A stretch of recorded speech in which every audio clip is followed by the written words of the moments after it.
All right, ladies and gentlemen, welcome to the channel. You know who it is. It's World of Wrestling here today to discuss about AEW Dynamite July 27, 2022 review. Ladies and gentlemen, this was an okay show. I gotta admit to you guys, I really have to admit, I am an AEW diehard fan. I love AEW, but some of the storylines on this show the last couple of weeks have been subpar. There's really nothing on these shows all that much lately. And I hate to say that, but I've kind of felt that way the last couple of weeks. The matches have been good. The ranking system sometimes is getting a little messed up because they're so eager of giving new challengers opportunities for world championship matches and so on. But like Rush facing Jon Moxley for the world championship, that was a little too soon. Had he won the battle royal that Brody King won, I would have been fine with the idea because he actually was in a match granting him an opportunity to be number one contender. But unfortunately, he didn't do that. Brody King did. So Rush getting a shot for the World Heavyweight Championship didn't make a whole lot of sense to me. The match was fine. By all means, the match was a good, solid match to open the show. I think what they did was excellent. I think that match being the opener instead of the end of the show was the smart move in my book, because honestly, Rush did not earn that opportunity just yet. He's a great wrestler. I'm not saying he doesn't deserve an opportunity for a world championship match. I'm just saying that based on the situation, the wins and losses on his record so far in AEW doesn't really add up to him being granted a world championship opportunity just yet. That's my only thing. So the match, again, that opened the show was a good match. We also got introduced to the Trios Tag Team... Let me repeat that again. The Trios Tag Team titles were actually introduced on the show tonight. We had the Young Bucks backstage. They were trying to get Hangman Page to maybe join in on the Trios Tag Team title fun, I guess you could say. And unfortunately, that did not take place. Hangman Page seemed like he was interested, but the Dark Order showed up and they wanted to celebrate his birthday and everything, and that kind of went south, and the Young Bucks kind of walked away and told Brandon Cutler to cut the fucking feed off completely, and being the dumbass that he was, he kind of did it a little late. Anyway, I know I'm going a little bit all over the place, but yes, Jon Moxley retained his World Championship against Rush. After the match was over, by the way, I forgot to mention, Chris Jericho came out and addressed what happened last week in that barbed wire everywhere match. And he pretty much said, look, I beat Eddie Kingston, and you're the interim World Heavyweight Champion.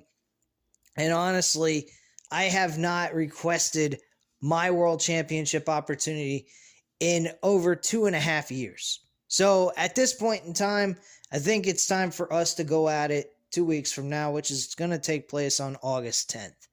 So that should be a very good match. I mean, these two had a good match at Revolution in 2020. So it should be a good match here on a free show on Dynamite. So I'm very much looking forward to that. So that match was actually booked for 2 weeks from now. So that's something we can all be looking forward to. Undisputed Era, or Undisputed Elite, excuse me. I love the fucking Undisputed Era better than the Undisputed Elite, to be quite frank with you. I kind of wish they could earn the right to, have the rights to saying Undisputed Era in AEW. Because Undisputed Era versus the Elite would be a lot better than Undisputed Elite versus Elite. I mean, that's just makes no sense. Then the Undisputed Elite makes no sense because there's another faction called the Elite. So makes no sense to me, but whatever. Anyhow, there's there's those guys, every one of them are returning. Adam Cole and the Red Dragon, both Bobby Fish and Kyle O'Reilly, will return along with the Young Bucks. So we will see those 5 men together.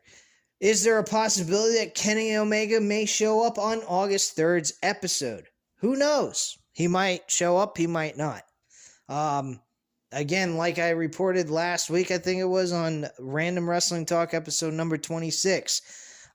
Kenny Omega might be coming back just before All Out, and we will see a 6-man tag between the Undisputed Elite and the Elite of the Young Bucks and Kenny Omega. So that's a possibility. Who knows?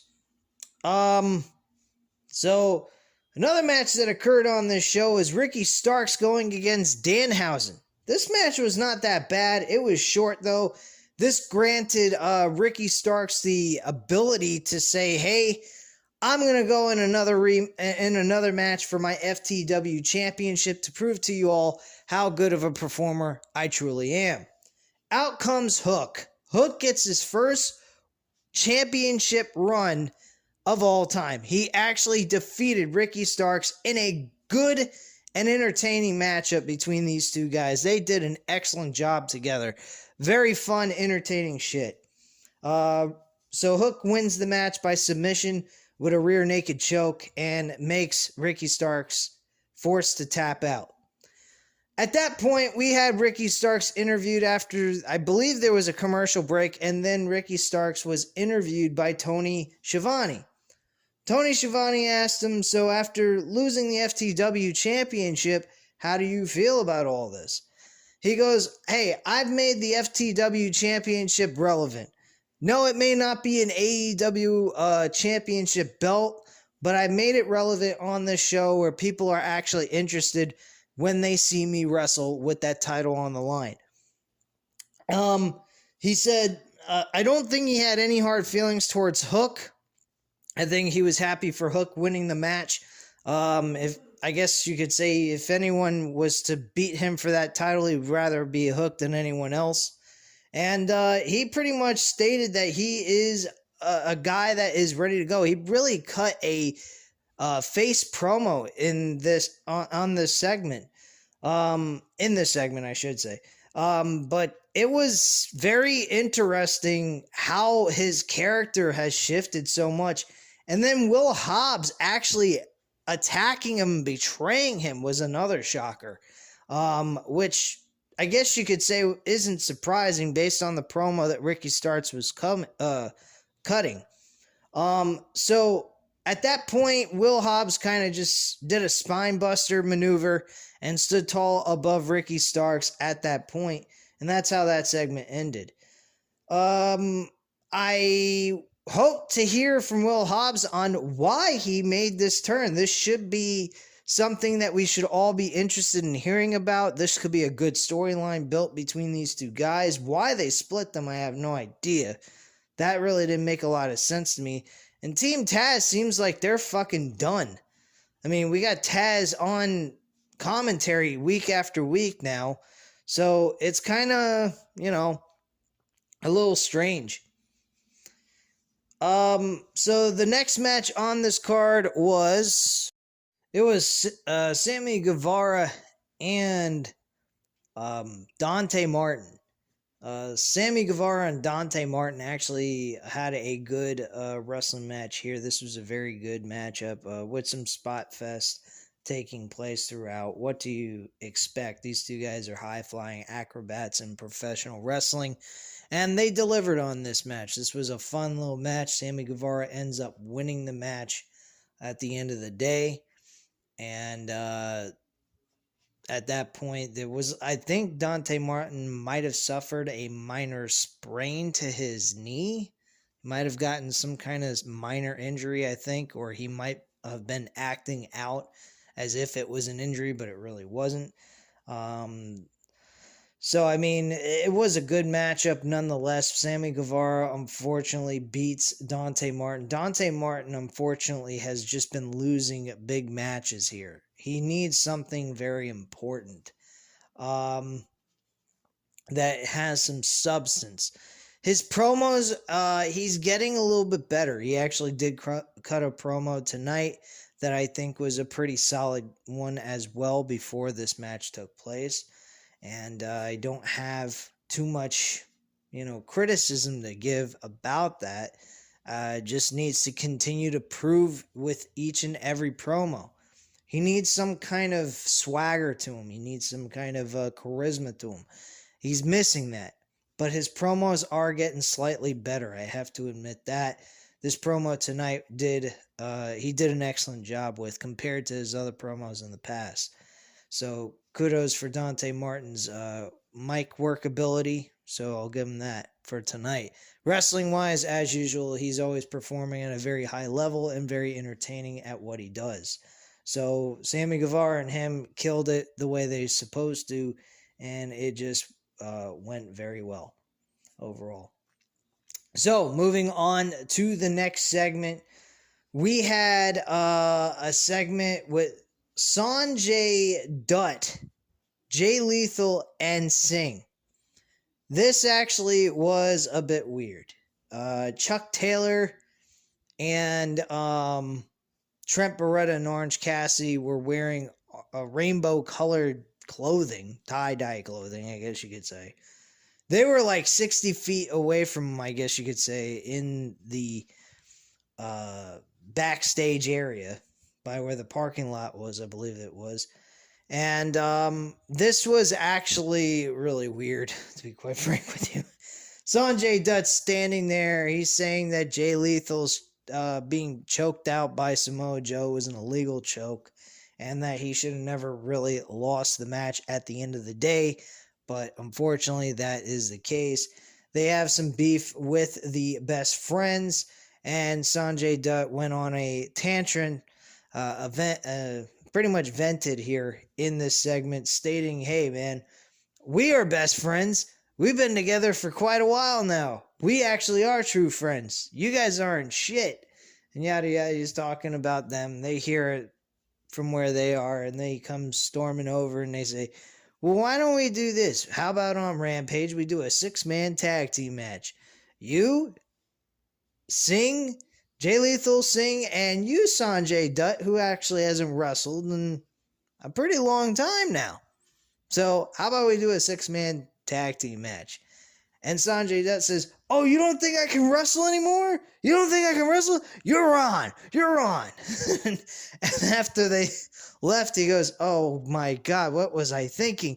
Jay Lethal, why didn't you stop me from fucking going ahead and doing this match? And I'm going, what in the hell? This was really cringe. Really it was. I did not like this segment whatsoever. So we will go from one cringy segment to a really good segment. And, holy shit. Christian Cage is on a damn roll once again. Holy fuck. So, Jungle Boy cuts a good promo. He calls Christian Cage a pussy.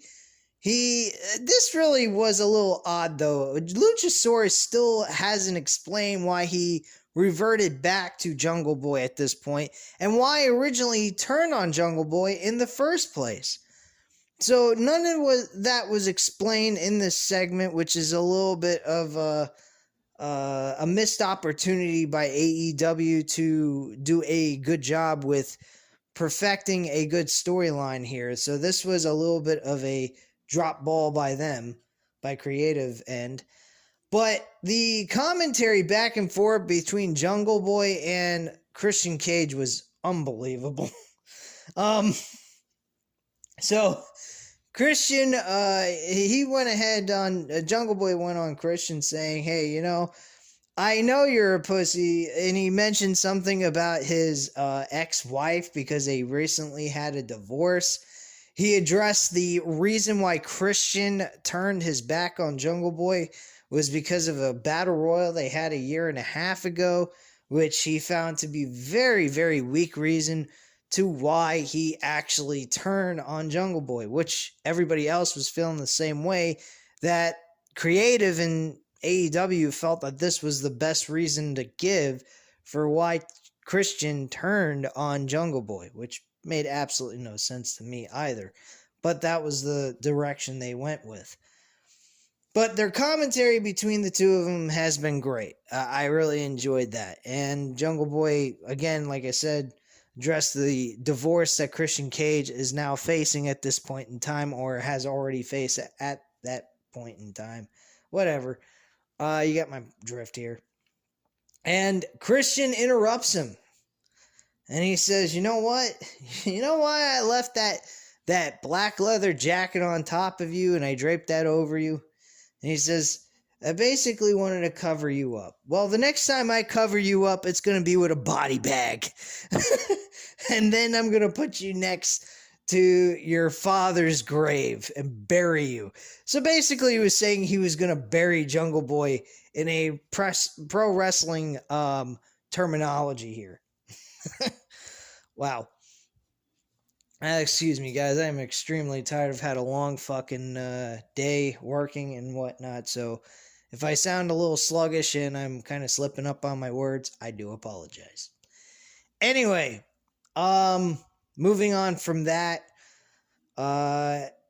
So we're pretty much going to see these two go at it. I believe next week. I believe Christian Cage is going up against Matt Hardy next week. Jungle Boy and him, I don't think have been yet announced to take place at any point in time. They might extend this all the way up to All Out. Again, I already addressed this once before, a couple of weeks back. I think that would be the best option for them. Build off of this has been a very good storyline being told on AEW. The only downside is the idea of Luchasaurus leaving Christian and then never giving an explanation tonight about why he reverted back to Jungle Boy. So that still needs to be explained. Maybe they can do that next week. That would be a smart decision on AEW Creative's part to come up with some kind of idea and reasoning behind why Luchasaurus did this. And just don't leave us high and dry here. This was very disappointing. That one portion of this segment was the only disappointment I had towards Creative on this segment.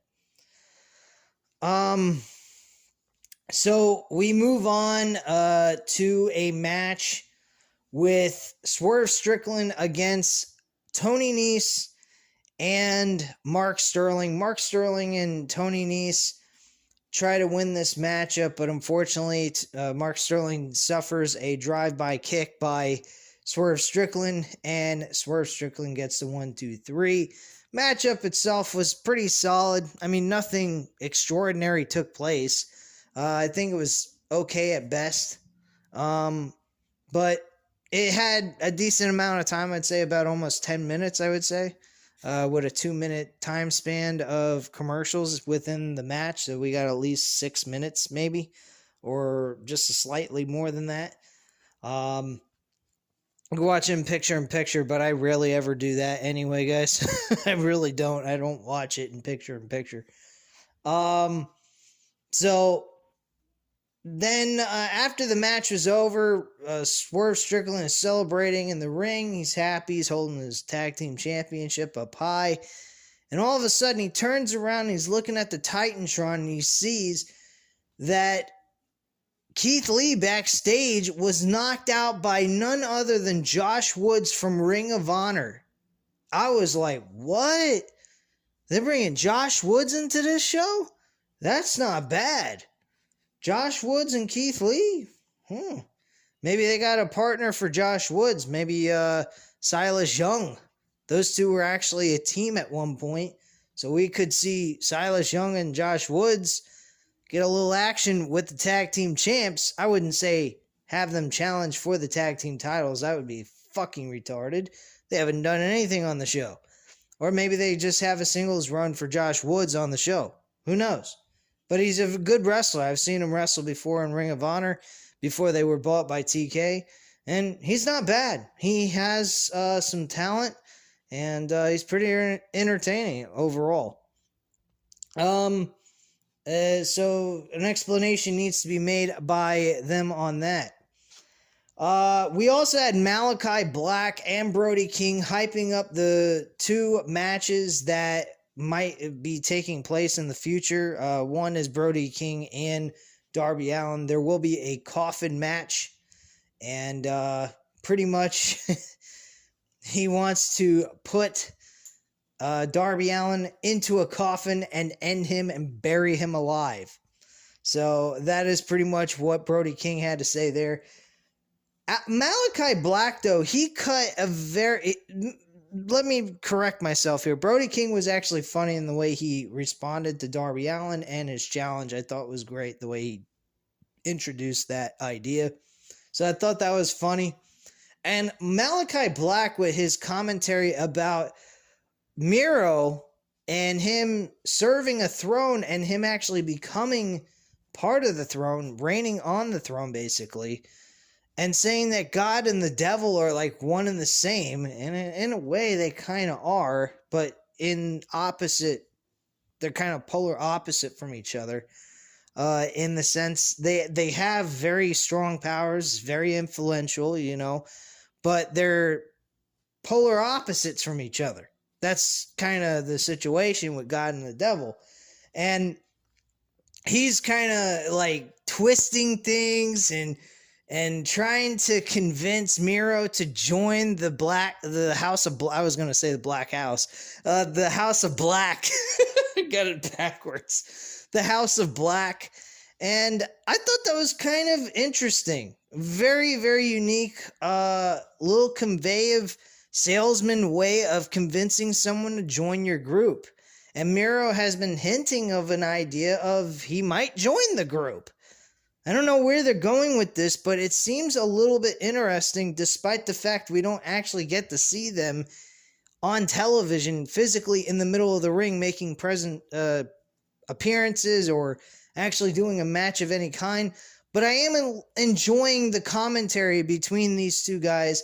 They're each week they're having a turn discussing and telling the audience how they feel and what they might do. This is kind of giving you a clue what the next step is in this whole storyline.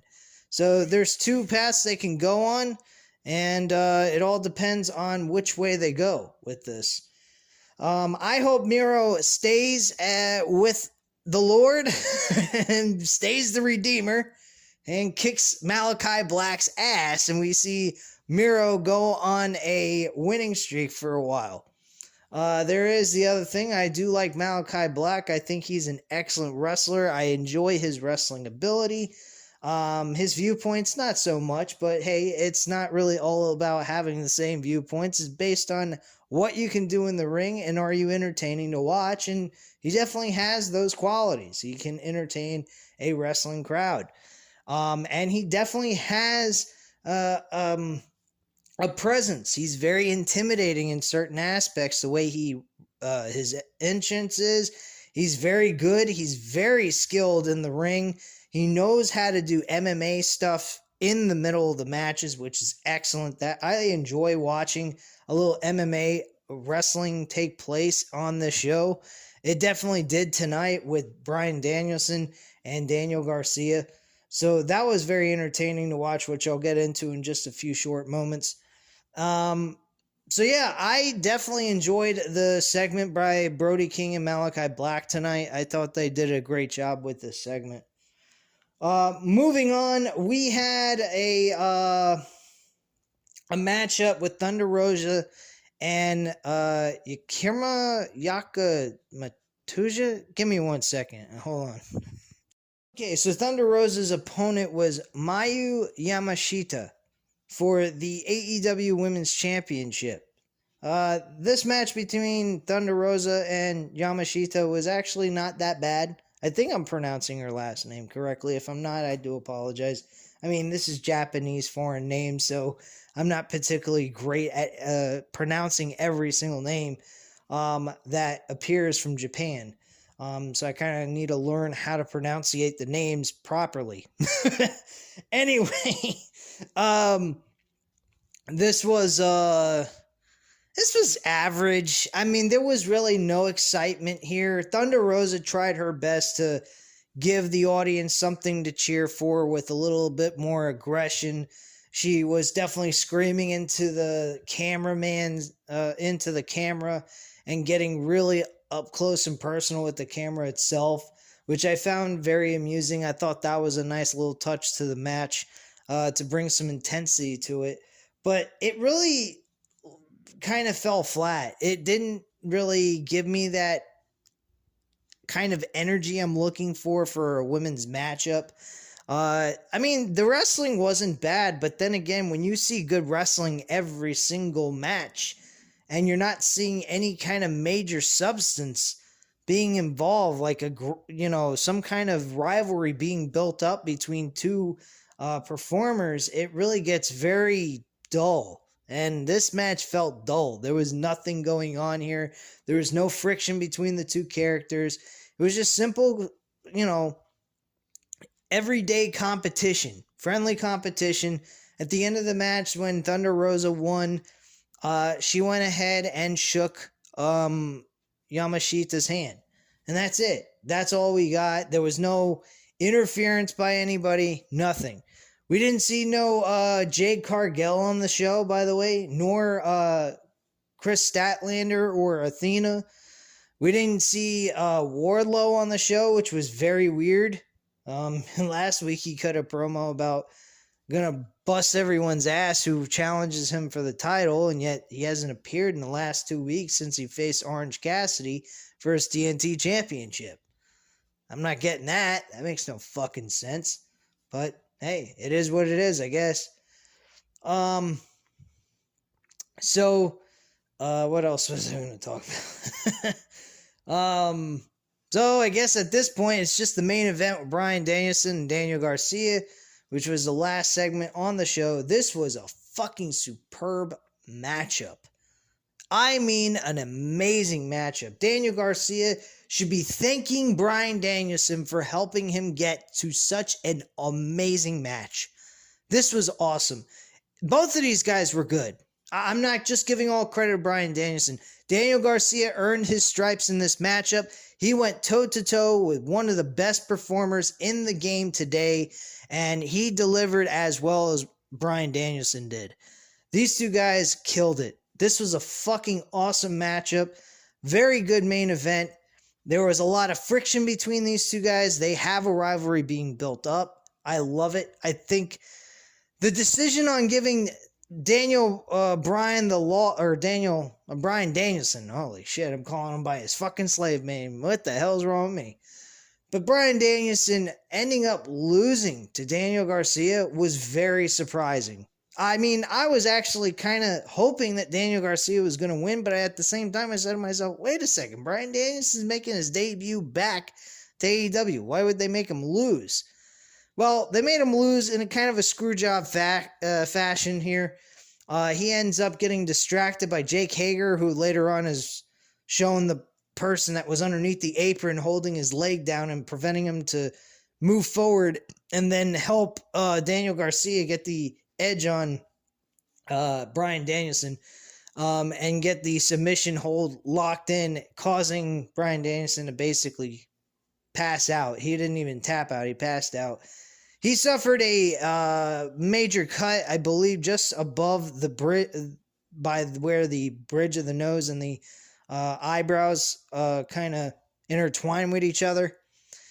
And he started bleeding like a stuffed pig. He was also, I guess you would say, he was kind of selling a concussion idea that was taking place in this match, and selling a concussion in the middle of the match, which was making him feel like he was stumbling around the ring. They had to slow down the match at certain points. He actually suffered a DDT onto the unpadded floor. Daniel Garcia ripped the padding off the floor and then DDT'd him right through the floor. So he continued to sell this, concussion. I don't know if this is legitimate. I don't think it would be. I think this was actually part of the match, and it was supposed to be played out on TV to convince people he had a concussion, but he really didn't. If he had a concussion, they would have stopped this match instantly. He has suffered so many He has suffered so many concussions in his career, they couldn't afford to continue a match where he's got a concussion. That's just idiotic and stupid as fuck to do that under his own health and what he has suffered over the years. But bottom line, the match itself was great. And with Jake Hager getting in the middle of the match and kind of screwing over Bryan Danielson, I'm okay with the finish and everything on Bryan Danielson. He can always, get back his loss and fight all the members of the JAS. I truly believe that is what it's gonna lead to eventually. Who knows? But I thought this was a good matchup overall. This was an excellent choice of a main event. They did a great job together, and they pretty much stole the show. So overall, good wrestling. Storyline wise, kind of lacked here tonight. I'm not very happy with storyline progressions that took place here, with a few things here and there, like I said, with Malachi and Brody King's segment. That was good. The Christian Jungle Boy portion of it was slightly good because of the one thing that they left out was the explanation why Luchasaurus decided to revert back to Jungle Boy. That I still can't understand why they didn't give an explanation for that. That was fucking idiotic. Outside of, I think Jungle Boy said that Luchasaurus and him are best friends and they're never going to stop dealing with each other or some shit like that. I don't know. I mean, it really made no sense to me that Luchasaurus turned on Jungle Boy, helped him get a fucking concerto on June 15th, and then all of a sudden, Luchasaurus last week decides out of fucking nowhere he's just going to go ahead and join with Jungle Boy again. And Jungle Boy willingly going back with him and trusting him as if nothing ever happened between these two. This made absolutely no sense to me, and they didn't even give an explanation to why Luchasaurus went with Jungle Boy instead of staying with Christian Cage. Makes no fucking sense to me, and they still have not to give an explanation for why they chose this direction. So, that is actually a no-no by AEW. This is definitely a critique. I have to admit, no matter how much of a fan I am of AEW, that was a huge letdown in my book. And the rest of the show pretty much was wrestling. Josh Woods, that's a little bit of intriguement for me. Dealing with Keith Lee, I wonder where they're going to go with this. This should be pretty entertaining to see a guy like Josh Woods get some mainstream airtime and see what he can do on a bigger platform. So that should be fun to watch. Everything else, Young Bucks and Hangman Page, that was another little subtle segment that I thought was a nice build to a storyline for the future. And with them introducing the trios tag team championships, that should be kind of a neat little idea that they could go with in case Kenny Omega can't make it in time. So definitely a lot to think about there. Everything else, wrestling-wise, I mean, it's the same old shit. Will Hobbs turning on Ricky Starks. Again, I almost forgot about that. That was a huge fucking swerve on Ricky Starks, which I am very interested in understanding why Will Hobbs did that. So I'm sure they'll explain that, hopefully. Lately, they've been kind of making a little bit of mistakes here and there, so I hope they cut that out and get themselves back on track the way they used to be before some of these injuries that occurred. I'd have to say some of these big injuries to these big names have really hurt the product kind of a little bit, and creative has kind of slipped a little bit in its own right. So I don't know. But yeah, overall this show was not bad, but it wasn't great. I'd say it was passable at best. But it gave what you needed for the 2 hours you were watching. And gotta say, I still say AEW is better than WWE no matter how many fucking mistakes they're making, because they're doing one thing that's important. Give us good wrestling. That's kind of the fucking point of the show, you dumbasses. Now, good storyline telling, keeping you intrigued and wanting to continue to watch the show, and the storylines help with the flow of the show. But overall, if you're not there to watch the wrestling, what the fuck are you watching AEW or WWE? It's wrestling at the end of the day. The storylines is what gives it some kind of flavor instead of being a stale piece of ass to chomp on, you know? If you want to look at it as food. You're given, the storylines are like seasoning on a good piece of steak or something, you know? If you have a piece of steak that's really good meat but no seasoning on it, it gives it no flavor. That's kind of the point I'm, giving you guys. But anyway, guys, at this time, you know what to do. Hit the like button if you like this video. Hit the subscribe button if you're not already subscribed to the channel. And, of course, as always, leave a comment down below, and I'll definitely get back to you on that.